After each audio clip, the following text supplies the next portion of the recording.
오늘은 시므온 지파를 통해서 교훈을 얻기를 원합니다. 이미 살펴보았듯이 여호수아서 13장부터 시작된 가나안 기업 분배의 마무리 단계를 소개하고 있습니다. 본문에 나타난 지파들의 땅 분배가 바로 가나안 정복 제2기를 모색하는 가운데 실로라는 땅에서 행해진 기업 분배의 장면입니다. 하지만 공교롭게도 시므온 지파의 기업은 본문에서 본 바와 같이 땅의 경계가 없습니다. 다만 읽으셨듯이 성읍들과 마을들만 언급되고 있습니다. 그런데 이런 외적 요인에 의해 이루어진 시므온 지파의 기업 분배는 역시 달랐습니다. 그것은 이미 야곱이 무려 430년 전에 시므온에 대해서 가나안 전역에 흩어지리라 한 예언과 완전히 일치하고 있다는 것입니다. 몇 년 전이요? 430년 전. 특히 시므온 지파는 여러 곳에 분산되어 거주합니다. 더욱이 유다 지파 내에서 기업을 얻었고 점차 유다 지파에 융화되고 맙니다. 그리고 마침내 히스기야 왕에 이르러서는 유다 지경 내에 여러 곳에 분산하며 거주하게 됩니다. 왜 이럴까?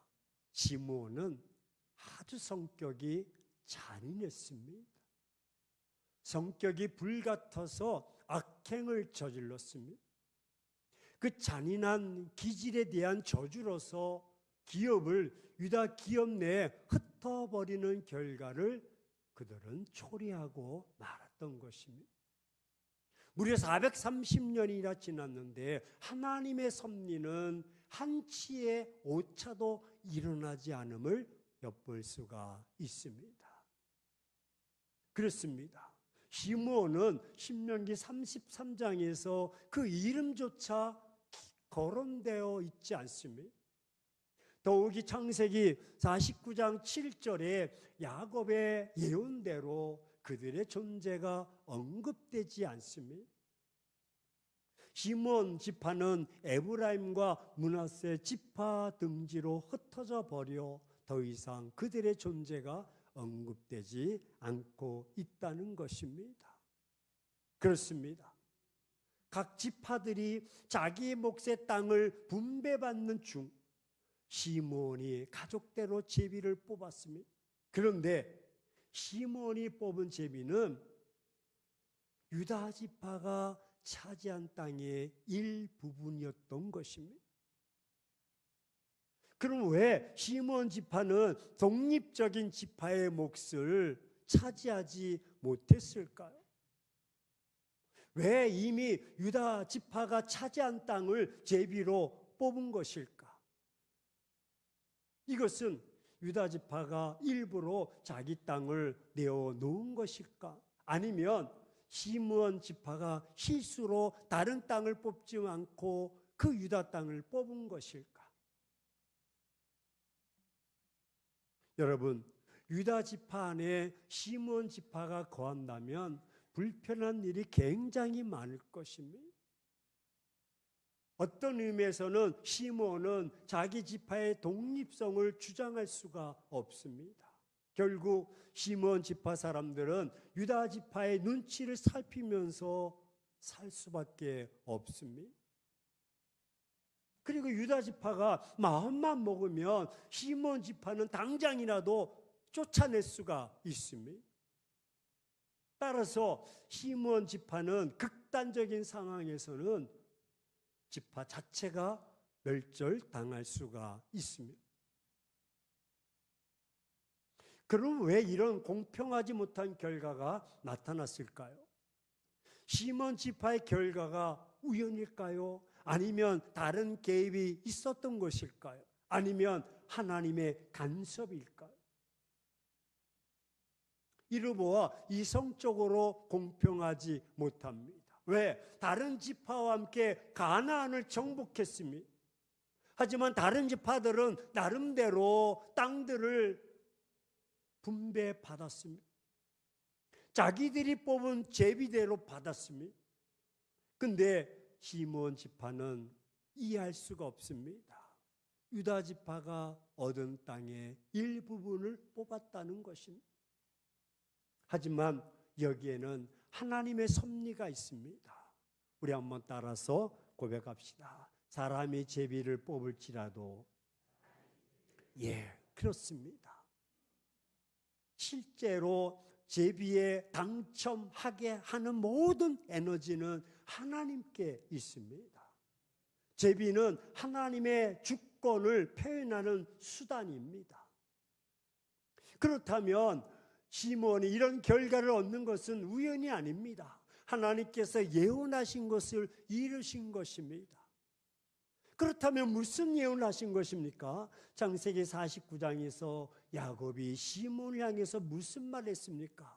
5절과 7절을 살펴보면 시므온과 레이는 한 형제다. 하지만 그들의 칼은 폭력의 도구다. 내 영혼아 그들의 모의에 상관하지 말지어다. 내 영광아 그들의 집회에 참여하지 말지어다. 그들이 그들의 분노대로 사람을 죽일 것이다. 그들의 혈기대로 소의 발목 힘줄을 끊을 것이다. 그 노여움이 혹독하니 저주를 받을 것이다. 분기가 맹렬하니 저주를 받을 것이다. 내가 그들을 야곱 중에서 나누며 이스라엘 중에서 흩어버릴 것이다. 그렇습니다. 시므온은 저주를 받았습니다. 시므온이 가지고 있는 칼은 폭력의 도구입니다. 그들은 분노함으로 사람을 죽이는 일을 합니다. 아니, 그들은 자기의 혈기대로 짐승의 발목에 힘줄을 끊어버립니다. 그들의 노여움은 아주 혹독합니다. 결국 저주를 받게 됩니다. 더욱이 지파가 나누어지며 흩어지는 꼴을 당합니다. 그 결과 시므온은 독립적인 땅을 분배받지 못합니다. 그리고 유다에 흡수되게 하시려고 이런 결과를 주신 것입니다. 따라서 시므온이 제비를 뽑은 것은 우연이 아닙니다. 말 그대로 창세기 49장의 저주가 계속되고 있는 것입니다.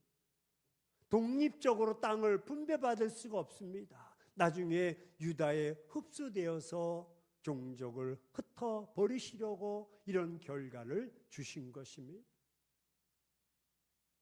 유다 지파에 흡수되는 것은 시므온 지파를 흩으시려는 하나님의 심판이셨습니다. 시므온이 야곱의 저주를 받고 오랜 기간 그들은 회개하지 않으므로 결국 이런 저주의 결과를 피할 수가 없게 되었던 것입니다. 지금 저주를 레이와 시므온이 같이 받았습니다. 그런데 왜 레이는 해결되었을까? 그들은 곧 회개를 했기 때문입니다. 출애굽기 32장의 금송아지 사건에서 레위 지파는 하나님 편에 섬으로 회개를 합니다. 그래서 하나님은 레위 지파 그들에게 영광과 존귀를 받는 자리에 서게 하셨습니다. 하지만 시므온은 끝까지 회개를 하지 않았기 때문에 이런 결과가 있게 되었던 것입니다. 그렇다면 시므온 지파가 이처럼 인구가 줄어든 이유는 분명합니다. 당당히 독자적으로 일정한 영토를 할당받지 못한 이유는 다름 아닌 시므온 지파 자신의 죄 때문인 것입니다. 죄는 반드시 대가를 치르게 됩니다. 시므온 지파가 이런 결과를 얻는 것은 제 대가였습니다. 갈라디아서 6장 7절에 보면 사람이 무엇으로 심든지 그대로 거두리라 라고 말씀하십니다. 사람이 심는 대로 거두는 법칙을 잊지 말아야 합니다. 따라서 시므온과 같은 이런 일이 저와 여러분의 가정에 없어야 됩니다. 지파가 없어지는 이런 결론이 이르기 전에 무엇을 해야 됩니까? 회개를 하셔야 합니다. 하나님은 회개하는 자 편에서 일하십니다.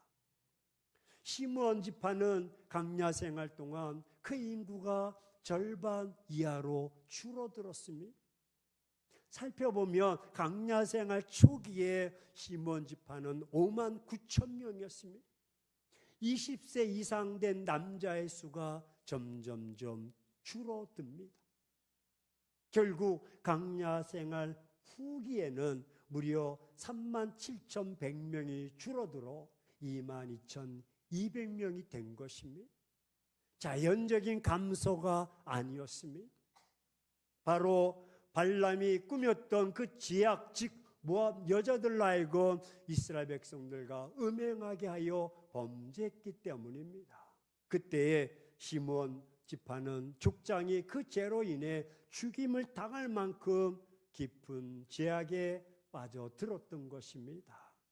이 범죄 이후에 시므온 지파는 끊임없이 쇠락의 길로 빠져들어갔습니다. 그래서 모세가 임종시에 12지파를 축복하며 예언할 때도 시므온 지파에 대한 예언만은 빠뜨렸던 것입니다. 시므온 지파는 이 일에 대해서 철저하게 회개하지 않았습니다. 회개가 회복의 길인 줄로 믿습니다. 하지만 그들은 회개하지 않았습니다. 그 결국은 점점 약하여지는 것이고 점점 지파가 존재감이 없어지는 것입니다. 또한 시므온은 세겜 사람의 디나 사건에서도 볼 수 있듯이 매우 잔인했습니다. 사람을 죽이는 일에 마치 파리 목숨처럼 여겼습니다.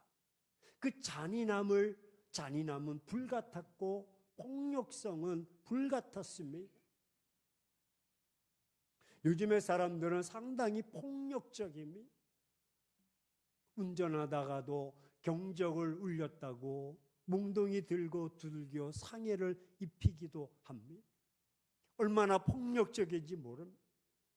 자기 자신의 폭력성을 인지하지 못합니다. 자기 생각의 결정에 따라 행동하고 무자비합니다. 그러면서 자기 행동에 합리화를 주장합니다. 정당성을 주장합니다. 하지만 이런 행동은 정당성이 증명되지 않습니다. 분노와 혈기로 사람을 죽이는 일은 그 어떤 것으로도 해명이 되지 않습니다. 어떤 것으로도 변명이 되지 않습니다. 하나님께 범죄함과 인간의 혈기와 분노의 감정은 회개로부터 시작되어야 됩니다. 하나님께 회개함으로 자기 자신을 발견할 수가 있습니다. 하나님께 회개함으로 축복의 자리로 돌아설 수가 있습니다. 약속의 땅을 밟을 수가 있고 약속의 땅으로 들어갈 수가 있는 것입니다. 사랑하는 행복한 교회 성도 여러분, 우리 주변에도 시므온과 같은 자들이 의외로 많습니다. 폭력과 욕설, 행패 등을 일삼는 자들이 있습니다. 우리가 흔히 볼 수 있는, 우리가 많이 듣고 있는 난폭운전, 보복운전, 묻지마 폭행, 묻지마 살인 등 주변에 정말로 많이 일어납니다. 저는 뚝방을 걸을 때 항상 전방을 주시합니다. 오래전에 어떤 일로 인해서 교회를 나가신 분이 계시는데 저를 만나면 항상 이야기하는 것이 있습니다. 야, 최명일! 쳐다보면 죽여버릴 거야. 그저 도망 다닙니다. 멀리 그 사람의 모습만 봐도 싹 돌아서서 가버립니다. 왜? 뚝방에서 죽을까 봐. 너무나 난폭함. 불쌍하기도 하고 안 됐기도 하고 손도 잡아보지만 정신적인 문제가 있어서 그 치유가 안 되니까 감정이 조절이 안 돼. 이를 말할 수 없는 시몬과 같은 형태들이 우리 주변에 정말 많이 있습니다. 심지어 교회 안에서도 이런 일이 비일비재합니다. 정도의 차이는 있을 뿐 교회가 많은 싸움과 비난, 그 물리적인 행동들이 빈번하게 일어납니다. 주먹으로 한 대 맞은 것은 그 멍이 일주일이면 끝나지만 말로 사람의 심령을 죽이고 상처 주고 아픔을 주는 것은 교회 안에서 얼마든지 일어납니다. 아니 가정에서도 이런 일이 일어납니다. 부부간에 부모와 자녀, 형제와 형제들이 폭언과 폭행을 참지 못하고 있습니다. 여러분 얼마나 분노를 다스리고 있습니까? 이 시간 스스로에게 한번 물어봅시다. 우리 옆 사람에게 당신은 좀 어때? 응? 네. 지랄 같아? 여기서 그러네. 네. 이 마음이 분노를 참지 못함. 가까운 사람들이 태클을 걸면요, 그 분노가 몇 배나 커져버려요. 어떤 교회 여집사님 동생이 병원에 입원했다고 목사님이 신방을 가셨다고 합니다. 근데 머리가 온통 다 깨져버려요.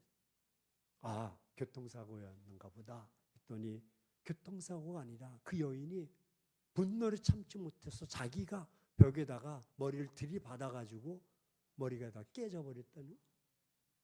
남자가 아니라 여성을 비하하는 게 아니에요. 누구나 다 감당이 안 돼요. 요즘 이런 사람들이 굉장히 많습니다. 말씀드렸듯이 자동차에 야구방망이 가지고 다니는 사람들은 어찌 보면 분을 참지 못하는 사람, 여차하면 막 치려고. 옆 사람에게 물어보세요. 혹시 자동차에 야구방망이 있습니까? 요즘 법이 바뀌어서요, 혹시 차끼리 트러블 생겨서 한 사람이 문을 열고 나와가지고 뒤트렁크 열면요, 법에 걸린다. 내가 미안해서 칼치기 해서 미안해가지고 저 사람에게 뒤트렁크에 있는 초코파이를 줘야 되겠다 해서 문을 열어도 걸립니다. 왜? 위압감을 줬다. 절대로 열면 안 됩니다. 여러분, 분노하는 자와 거리를 두어야 됩니다. 화를 내거나 혈기를 참지 못하는 사람들을 멀리해야 합니다. 우리도 절제해야 되지만 그런 자와도, 왜? 지금 레위와 시몬은 서로 함께 했기 때문에 이런 결과가 나왔던 것입니다. 성경에 모의하지 말라고 말하고 성경에 그들의 회의에 동참하지 말라고 말합니다. 화를 참지 못하는 사람들과 결별해야 합니다. 과거에 레위와 시몬의 합의가 이런 더 큰 제약으로 번졌던 것입니다. 누군가 혈기를 내고 누군가 분노하면 그분과 함께하면 안 됩니다. 속히 빨리 떨어져야 합니다. 그럼 어떻게 해야 분노와 혈기로 인해 범죄의 칼날로부터 벗어날 수 있을까? 속히 회개하셔야 됩니다. 분노를 다스리는 유일한 방법은 회개입니다. 용서할 수 있는 그 생각이 우리에게서 나오려면 내가 회개해야만이 가능합니다. 여기 회개는 내가 죄를 짓고 울부짖고 통회하는 것이 아니라, 여기에 회개는 내가 그 사람보다 뭐 잘난 것이 있는지 자기 자신을 하나님 앞에 돌이켜 보는 것입니다. 회개는 분노를 다스리는 지름길입니다. 회개는 용서하는 삶을 살게 하는 지름길입니다. 우리 옆 사람에게 한번 해보세요. 아이고, 저는 꼴하고는 여기에는 의미가 있어요. 하나는 이 하나님 책임입니다. 아담처럼 하나는 너 책임이야. 아유, 너 때문에 지금 그래. 그런데요, 이 세계는 나를 가리킵니다. 그래서 회개는 주먹을 쥐고 가슴을 치는 겁니다. 다 내 죄, 나 때문에 가슴을 치는. 회개하지 않는 자는 너 때문에, 하나님 때문에 그렇게 핑계를 댑니다. 사랑하는 행복한 교회 성도 여러분, 여러분 삶 속에 가장 큰 장애물이 무엇입니까? 혈기, 분노일 것입니다. 한 성격 안 하는 사람이 어디 있겠습니까? 다 할 수가 있습니다. 또한 회개하지 못하는 삶인 것입니다. 그렇다면 빨리 자기 자신이 하나님 앞에 서서 회개하셔야 됩니다. 그리고 분노를 다스려야 됩니다. 혈기를 정복해야 됩니다. 날마다 회개의 심령으로 자신을 돌아보고 하나님만을 의지하셔야 됩니다. 만약 우리 삶 속에 계속 분노와 혈기로 인해서 절제하지 못하면 여러분 큰 코 다칩니다. 그 분노로 범죄하는 삶을 살아가고 상처를 주고 아픔을 주는 삶을 살아간다면 여러분과 함께 동행하려고 하지 않을 것입니다. 아이고 저 사람, 여러분을 피해갈 것입니다. 여러분의 삶의 존재는 서서히 사라질 것이고 무너질 것입니다. 하지만 여러분 성경을 잘 살펴서 아직까지 내 마음속에 분노와 혈기와 감정이 있다면 뽑아내고 늘 회개하는 삶을 살아간다면 여러분의 삶은 곧 회복될 것이고 여러분의 그 회개는 여러분의 회복시키는 길이 되고 도구가 될 줄로 믿습니다.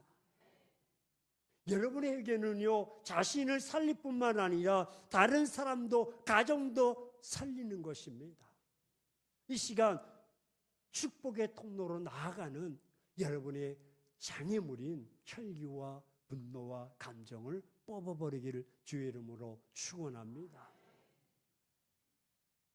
어느 중형교회 후임을 청빙하게 되었는데 청빙위원들이 다 이력서를 검토하고 또 선별하고 또 추려서 이제 마지막 서너 사람을 정리하게 되었고 그리고 청빙위원회가 그분들의 이력 스펙 대단하고 경력도 대단하고 와 훌륭하다. 그래서 그분이 섬겼던 교회 목사님에게 장로님이 전화를 드렸습니다. 아무개 목사님이 그 교회에 섬기셨는데 몇 년 동안 있었습니다. 근데 그분의 성품은 어떠신지요? 라고 왜 다 다른 것들은 적혀 있는데 성품이 기록되어 있지 않는 거예요. 근데 전 교회 목사님이 이런 대답을 했다가 하나님만이 아시지요. 지자님 왜 웃어요?